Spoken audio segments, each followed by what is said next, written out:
இது வந்து அம்மாவை பற்றின ஒரு கவிதை தாங்க. இந்த கவிதையை கண்டிப்பாக முழுசாக எல்லாரும் கேளுங்க. எல்லாருக்குமே அவங்க அம்மாவை மிஸ் பண்ணியிருந்தீங்கன்னா கண்டிப்பாக அவங்க அம்மா என்னெல்லாம் செஞ்சாங்கன்றது நினைவுக்கு வரும். இந்த கவிதையின் மூலம் நம்ம அம்மாவை முழுசாக திரும்பி பார்க்கலாம். கண்டிப்பாக மிஸ் பண்ணாமல் கேளுங்க. பிடிச்சிருந்தா சப்ஸ்கிரைப் பண்ணுங்கள். இந்த கவிதையை பற்றி நான் டிஸ்கிரிப்ஷனில் லிங்க் கொடுக்குறேன். கண்டிப்பாக போய் செக் பண்ணி கேளுங்க. இந்த கவிதை வந்து குழந்தைங்க காம்படிஷனில் கலந்துக்கிறதுக்கு நல்லா போய் பேசுனீங்கன்னா கண்டிப்பாக வின் பண்ணுறதுக்கு சான்சஸ் இருக்கும்.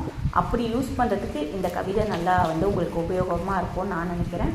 நான் ஒரு காம்படிஷன் கோர்ஸ் தான் என் பொண்ணுக்கு இதை 10 வருஷத்துக்கு முன்னாடி எழுதி கொடுத்தேன். அந்த காம்படிஷனில் அன்றைக்கி அவங்க உடம்பு சரியில்லாமல் தொண்டை கட்டிக்கிச்சு, அவங்களால கலந்துக்க முடியல.